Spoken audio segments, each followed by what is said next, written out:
So I feel like this video is not going to do the last month and a half justice, but I thought I'd make it quick to show it as a kind of experiment. Let me explain. So since the last video where I was having problems with my neck still, just by doing the Atlas Pro-Flex stuff, essentially after getting an MRI and a CT, and this is after 5 more visits to the kinesiologist slash chiropractor who was helping me out, after an MRI and CT, I was considering going back to Newcastle if the C1 and C2 was out. But it wasn't. I mean, that's a good thing in the sense that I don't have to, keep getting that sorted out, which is wonderful. But it did show that there was a minor anterolisthesis, that's like spondylolisthesis, but specifically forward at C2-3, which means in the cervical spine, the top, the second and third vertebrae, the second one is shifted forward on the third one. So people get symptoms from that, and I mean, obviously it's only minor, so like, I don't have any serious tingling in my arms or anything like that. But it does cause problems specifically at night, which affects me every single day when I wake up. I also, in order to try and combat that, I looked into doing physio stuff, also different type of chiropractic called ABC chiropractic. I think it's Advanced Biostructural Correction chiropractic. And that's basically where they adjust everything below, so the the top can kind of sort itself out gradually. But again, that's one of those things where they're like, oh, I'll do this for a year and a half, and that will sort itself out. But one of the interesting things was, while doing that, they've got this thing called endonasal cranial correction, something like that. And I've seen a few videos of this before where they put a thing up your nose, a balloon up your nose, and inflate it. And it's meant to move the cranial bones anywhere between like 2 to 6 sessions, I think. Is that what I mean? So like 2 to 6 sessions. I did 3 of these things, and again, like it's like it would help every time. Like I was like, oh wow, I suddenly breathe better through my nose. Like it's easier to sing, etc. But the reason for the ALF, which is what I've got in my mouth now, is that's meant to sort out your cranial bone and stuff. So I was thinking to myself, well, now what Atlas has done, I never had got the ALF adjusted with the C1, C2 being aligned properly. So despite doing the endonasal stuff, which was good, but like I needed to like stay, because it's kind of like I would get that thing done and then the next day I would show up again. And this is in Newcastle. I've been in Newcastle so many flipping times. The next day I'd show up and it's like it could kind of revert back to where it was, and then and the guy's like, oh, you need to at least 2 to 4 times to see it, to get permanent improvement. But I was like, look, if I'm already paying for this device here, I may as well kind of go with that. So then yesterday I went to get my ALF adjusted for the first time in like months, because I never really found it was particularly helping, apart from right at the start. But it would also help, interestingly, when I would get my the Atlas orthogonal treatment with the ALF in, because then for those brief days or whatever, it would be aligned properly and I wouldn't get the reflux in the morning. So my theory was that, well, when I get the ALF adjusted, my Atlas is now fine, so I went to Gold Coast with the Atlas Pro-Flex stuff. But then I woke this morning and I was still really bad, and it really kind of annoyed me. Really annoyed me because I thought it was over. Well, not over, but like I thought that was a significant step. Because cranial bones alignment, C1 alignment, tongue sorted out at the surgery, nose, I've had surgery or whatever. Probably I'm still dealing with empty nose syndrome stuff, to be honest, because I remember, I've always been having trouble here ever since at the hospital. They plugged my nose after an operation, which kind of didn't go too well, like a week after, because I had so much bleeding. And they plugged it so hard that I'm pretty sure I've got some kind of nerve damage there or something. But anyway, all these things are sorted out. And then I went this morning and I was like, oh, really after all that, like, why am I still like getting reflux? I can't talk in the morning. By the way, the reason I've got a list right now is because of the ALF that's in here right now. But anyway, yeah, so I went this morning and I was like, well, I mean, what can I do? I feel like I've done everything. And even though I Googled anterolisthesis C2-3 before, literally one of the first things that came up was this study from like the 1940s or something. And I mean, generally I like things the older they are because it means they've stood the test of time. So yeah, so I mean, I was reading a thing and it was saying that specifically a cervical contour pillow can be really, really effective for people with neck problems, also people generally, but specifically people with problems like the one I've got, which showed up in the MRI, and that I can actually feel the whole time. Because essentially when you're sleeping, that's when your spine is like going to be at its most vulnerable, because it's like everything's kind of resting, it's inactive, and if you're not asleep, if you don't have a good pillow or whatever, your neck's going to kind of be off to the side or back to fold or whatever. So I went out and bought myself a cervical contour pillow, and bear in mind, like I haven't said this before, I actually lost my job a few weeks ago. So I was kind of spending like the kind of last, like it's kind of Hail Mary or whatever at this point.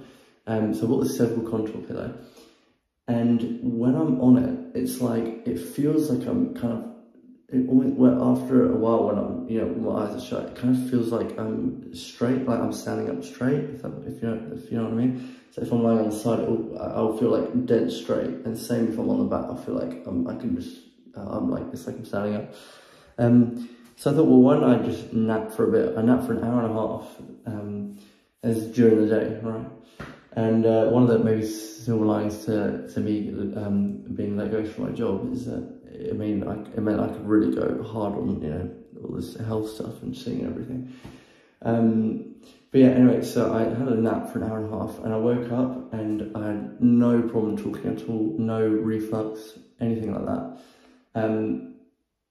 So it could just be as simple as have a cervical contour pillow and all that stuff goes away. I know, obviously, you know, you can use wedge pillows or be like up like this for reflux, but I've tried that stuff in the past. Admittedly, that was without me having the Atlas adjusted, so maybe it would work better now.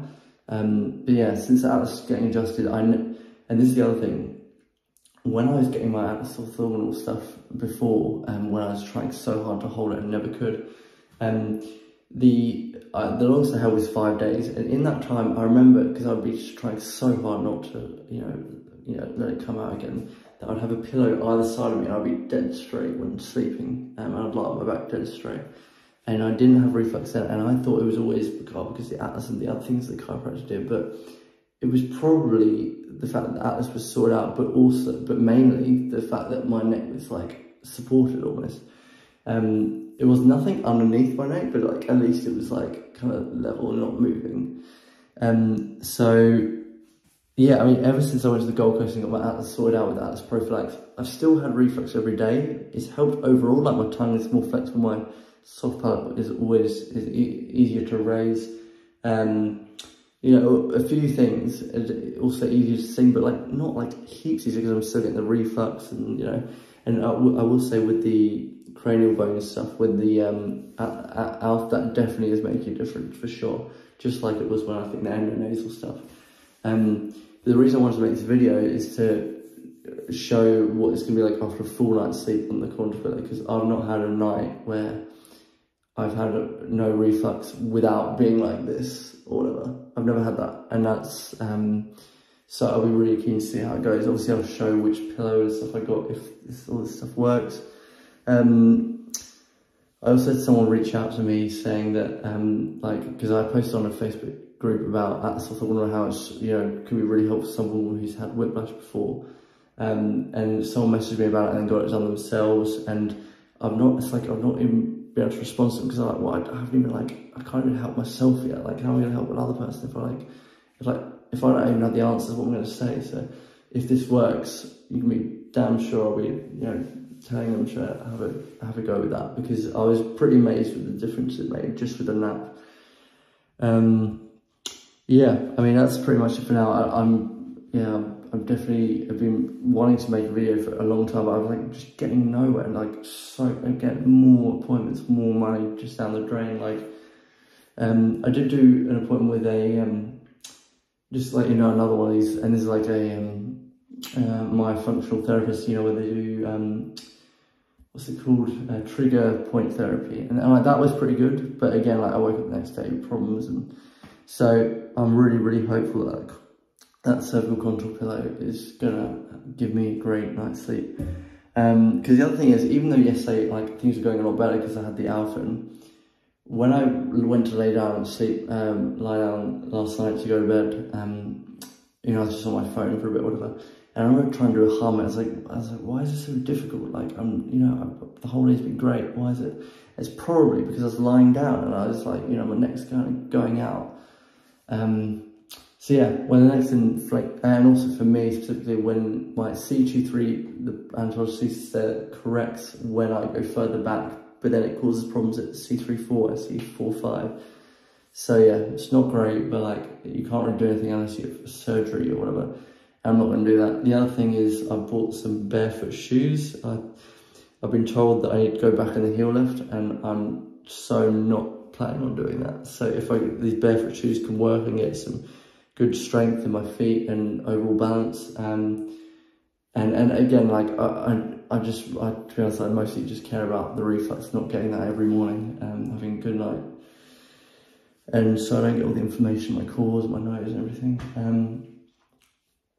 And the last thing to say is that I've been doing lots and lots of reading on, like, you know, natural vocal technique, like opera stuff, and I actually made a kind of a 5-minute audio recording of me like reading out different bits of text. I've got like 68 rules that are like kind of together, and the plan is to just listen to that consistently. I've made like a 2-hour, obviously it's 5 minutes, but like made it a loop for like 2 hours with some like meditation music type stuff, calming music. So plan is to just like have that immersive and just going on like going to bed, or like, you know, going about daily life, whatever, in headphones, so that those things become subconscious, so you don't have to think, oh, you have to like, you don't have to like, oh, breathe low into your back. Like, it just kind of, your body kind of takes it in. That's kind of what I was thinking. There's so many different, you know, rules about singing, and if you just learn one specific thing, it's going to be just going to throw everything off, because it's not fixed with all this other stuff. Because the likelihood is, if you're trying to fix one thing, you basically have to fix your whole instrument. So that's kind of basically what's been happening. But I mean, if I wake up tomorrow morning, I can maybe actually be recording stuff for my album, which is like 3 years too late. So, and if I can do that, then I'd like to release it on Christmas potentially, on Christmas Day, or maybe Boxing Day or New Year's. I haven't really figured it out yet, but that's if I wake up tomorrow morning with no problems. So hopefully I do, and I'll be in a great mood and I can tell you about it. But so far, I just have to trust that that's gonna be the case. I think it will be, but we'll have to wait and see. So I'll speak to you all tomorrow. Thanks for watching.